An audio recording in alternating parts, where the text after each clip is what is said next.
सावन के महीने में कथा सुन रहे हो, आप शिव की भक्ति को जितना जितना जागृत करोगे ना, उतना उतना फल तुम्हारे जीवन में प्राप्त हो जाएगा।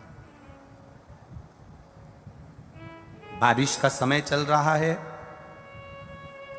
एक बेलपत्र आप अगर शंकर भगवान को रोज चढ़ाते हो, एक बेलपत्र शिव जी को रोज समर्पित करते हो, तो मन में एक संकल्प इस बारिश के मौसम में, इस सावन के महीने में एक संकल्प भी तुम्हारे भीतर आना चाहिए कि एक बेलपत्र अगर मैं शंकर भगवान को चढ़ाती हूं, मैं जिंदा हूं, तब तक तो देवादिदेव महादेव को बेलपत्र चढ़ाऊंगी, पर मेरे मरने के बाद मेरे बच्चों ने, मेरी बेटी ने, मेरे दामाद ने, मेरे बेटे ने, मेरी बहू ने, पोता पोती ने शंकर जी पे बेलपत्र नहीं चढ़ाई तो मरने से पहले ऐसा काम कर जाना, जैसे बीमा कर जाते हो तो बीमे की रकम तुम्हारे घर के लोगों को मिलती है, जमा तुम करते हो, रकम तुम्हारे परिवार वालों को मिलती है, उन परिवार वालों का भला कर जाते हो, उसी तरह एक भला अपना भी कर जाना और संसार सागर का भी कर जाना। मेरे मरने के बाद बेलपत्र कौन चढ़ाएगा, इसलिए एक बेलपत्र का पेड़ लगा कर जाना, उस पेड़ की बेलपत्र कोई भी तोड़कर महादेव को चढ़ाएगा, फल तुझे ही मिलेगा।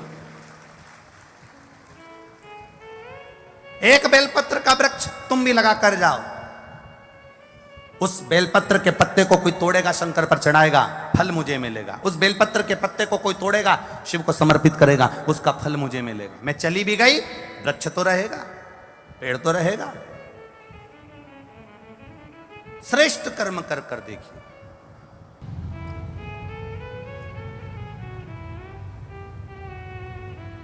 और जब श्रेष्ठ कर्म हम करेंगे तो उसका सुख हमको मिलेगा, निश्चित प्राप्त होगा। ये जो पीठिका होती है, इस पीठिका में एक मिनट देखो, इसको इससे समझो। ये जो पीठिका है, ये पीठिका माता पार्वती जी का हस्त कमल है। इस पीठिका, ये भगवान शंकर का शिवलिंग हो गया। ऊपर से जो जलाधारी में से एक एक बूंद पानी नीचे टपकता है, वो भगवान शंकर की 5 बेटियां जया, विषहरा, श्यामली बारी, दौतली और देव। और इस पीठिका के सम्मुख में जहां से पानी नीचे गिरता है, जहां से ये जो भाग आगे जाके होता है, जहां से पानी नीचे गिरता है, इसके राइट में श्री गणेश जी, लेफ्ट में श्री कार्तिकेय जी, और मध्य में एक मोटी सी, प्रत्येक शंकर के शिवलिंग की जलाधारी में एक मोटी सी बीच में एक लाइन होती है, मोटी सी। वो स्थान अशोक सुंदरी का होता है। वो स्थान अशोक सुंदरी का होता है, उसको अशोक सुंदरी का स्थान।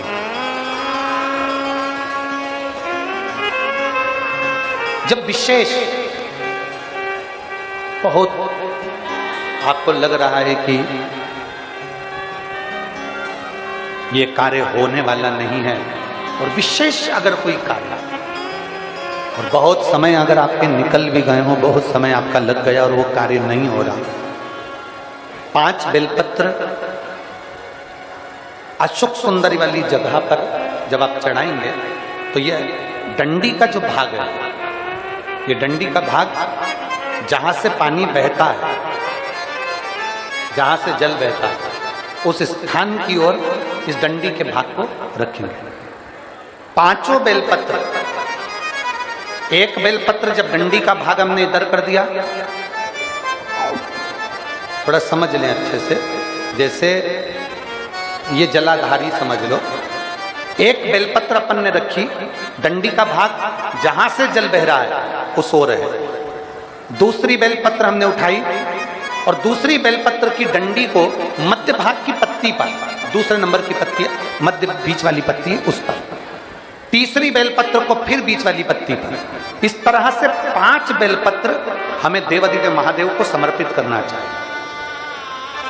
5 बेलपत्र पर अपनी 3 उंगलियां भगवान शंकर की 5 बेलपत्र पर स्पर्श और 1 लोटा जल भगवान शंकर को पंचाक्षर मंत्र, नमः शिवाय, षडाक्षर मंत्र, ओम नमः शिवाय या श्री शिवाय नमस्तुभ्यम कहकर जल चढ़ाने की दिशा हमने पहले भी आप लोगों से कहा, अगर विशेष कोई कामना से हम जल चढ़ाते हैं, विशेष कोई मन की बात है और वो नहीं हो रही उसके लिए हम जल चढ़ाते हैं, तो ध्यान रखने वाला विषय है जहां से जल बहता है उसके ठीक विपरीत में आप बैठ जाओ। जल उत्तर की ओर जा रहा है, आप दक्षिण में बैठ लो।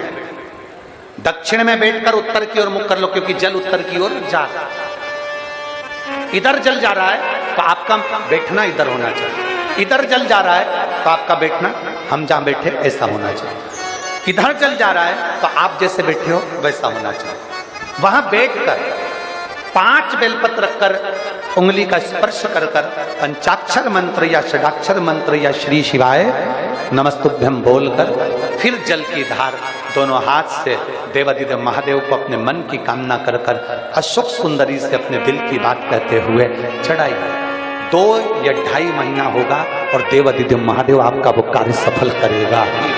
शिव को पाने के लिए बहुत कहीं कोई आडंबर, कोई दिखावा नहीं, केवल विश्वास, केवल भरोसा शिव को। पार्वती माता ने भगवान शंकर को पाने के लिए कुछ नहीं करा, केवल शंकर के पार्थिव शिवलिंग का पूजन करा। पार्थिव लिंग बनाना, पार्थिव शिवलिंग बनाकर उसका पूजन करना, आराधना करना सुख देता।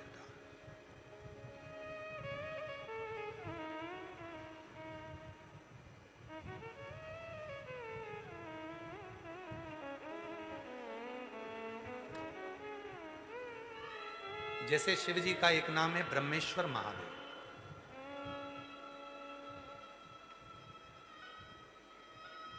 ये जो ब्रह्मेश्वर महादेव का जो नाम होता है, कई लोग कहते हैं हमारा बच्चा डिप्रेशन में पहुंच गया, हमारी पत्नी डिप्रेशन में है, हमारा पति डिप्रेशन में है, नींद की गोली खाना पड़ रही है, सुस्त सुस्त रहते हो, डिप्रेशन में चल रहे हो, टेंशन दिन रात दिमाग में चलता रहता है। उस चिंता को मिटाया कैसे जाए?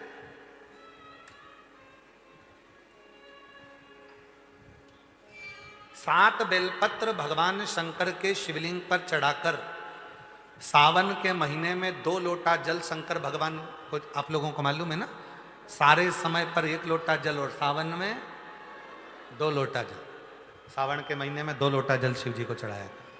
और अगर चिंता ज़्यादा है, टेंशन ज़्यादा है, डिप्रेशन चल रहा है, गोलियों पर गोलियां खाना पड़ रही है, बीपी की गोलियां बार बार खाना पड़ रही है, तो ब्रह्मेश्वर महादेव का नाम लेकर शिव पर 7 बेलपत्र चढ़ाकर, और अगर 7 ना हो तो 5, 5 ना हो तो 3 बेलपत्र शिव को चढ़ाकर दोनों हाथों के लोटे का जल धीरे धीरे शिव जी पर चढ़ाएं और उसी में से थोड़ा सा जल लेकर जो बहुत टेंशन में हो, डिप्रेशन में हो, चिंता में हो, उसको उस जल का आचमन कराना प्रारंभ करो।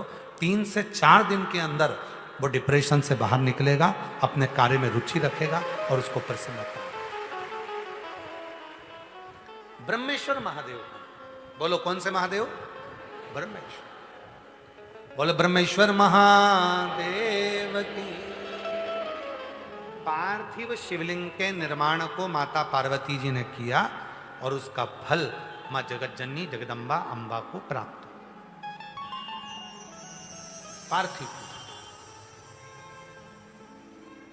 पार्थिव पूजन कभी भी खाली नहीं जाता, कभी खाली नहीं जाता। पार्थिव पूजन अगर किसी ने करी है तो खाली नहीं जाएगा। आप लोग 11 अगस्त को जो सावन की शिवरात्रि है, उस दिन जब आप शाम को 7 बजे पूजन करें, भले आपकी थाली में पूजन का सामान हो ना हो, केवल पार्थिव शिवलिंग बनाकर बैठ जाओ।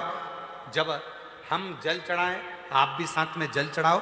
धीरे धीरे बाबा को बस दिया लगाकर बैठ भी गए, कुछ भी नहीं है तो भी बेलपत्र पत्र चढ़ाकर अगर जल चढ़ाओगे साथ में, तो निश्चित है कि पार्थिव पूजन का फल तुमको प्राप्त जरूर है। किसी किसी के यहाँ आज भी सिंदूर नाक से भरा जाता है तो मांग के मध्य तक भरा जाता है। आज भी शिवजी ने जब मांग में सिंदूर दिया वो सिंदूर नासिका पे आकर गिरा, नासिका।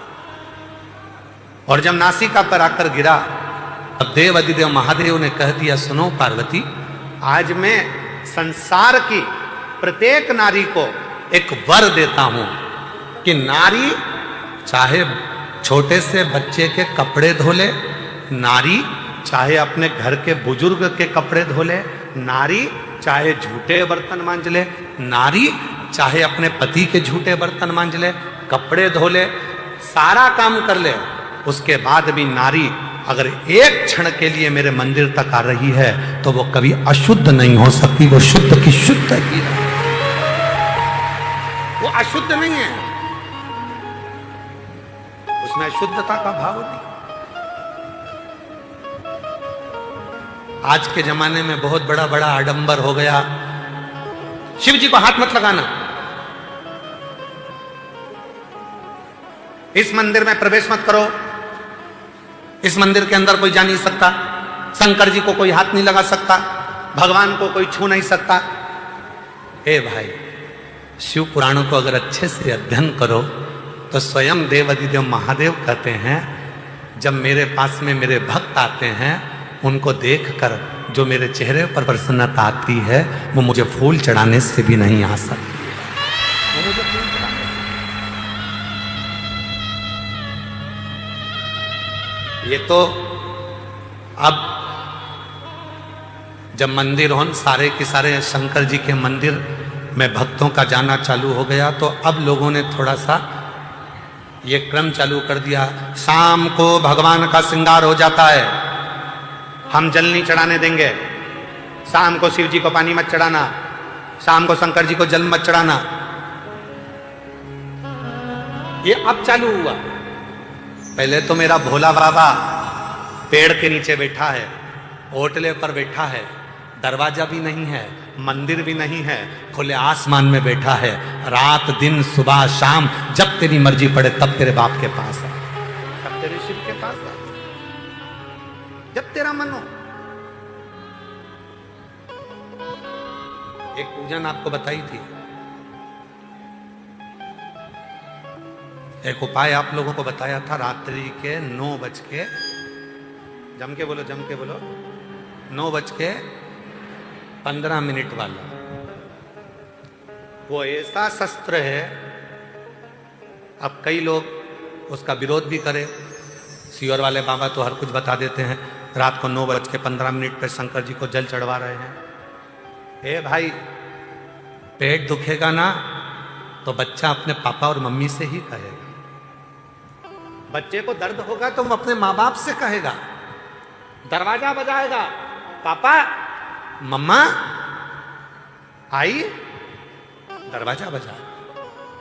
ये संसार का मनुष्य का बाप देव अधिदेव महादेव है, जब इसको दुख आएगा तो कहां जाएगा, किससे कहे, किसको बोले।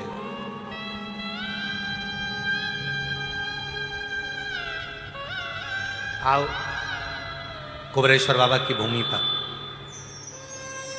रात को 12 बजे भी आओगे तो शंकर जी को जल चढ़ता मिलेगा। बोलो बोलो, सही है गलत है? 1:30 बजे रात को भी आओगे तो शिव जी को जल चढ़ता मिलेगा। 2 बजे रात को भी आओगे तो शिव जी को जल चढ़ता मिलेगा। 3:30 बजे रात को आओगे तो शिव जी को जल चढ़ता मिलेगा। 6 बजे भी आओगे तो जल चढ़ता मिलेगा। दिन भर जल चढ़ता मिलेगा। 24 घंटे बाप का दरवाजा अपनी औलाद के लिए खुला की खुला है, वो आएगा। कावड़ का नियम क्या होता है?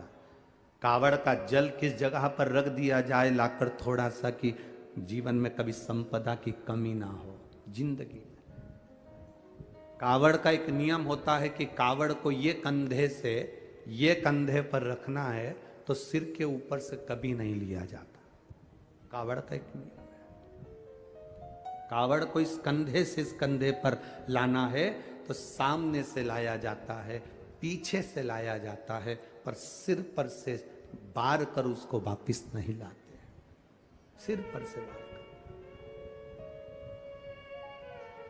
कावड़ का एक नियम होता है, जिस नारी का, जिस व्यक्ति की संतान नहीं होती है, उसको कावड़ यात्रा करने से पहले अपनी गोदी में धान चावल को भरना पड़ता है गोदी में उसको जब तक महादेव के दरवाजे तक नहीं चली जाती, जब तक उसकी गोदी में वो धान चलते चलते उसकी झोली में वो हिलता रहता है, कावड़ का जल उसके कंधे पर रहता है। और जब वो कावड़, जिसकी औलाद नहीं, संतान नहीं, जब वो कावड़ का जल महादेव को चढ़ाती है तो पहले जल समर्पित करने के बाद फिर चावल के दाने बाबा के उस शिवलिंग पर समर्पित करती है कि बाबा मेरी गोदी में तू यहाँ तक लेकर आया है, ये गोदी खाली मत छोड़ना, मेरी गोदी भर देना, भले 25 साल हो गए।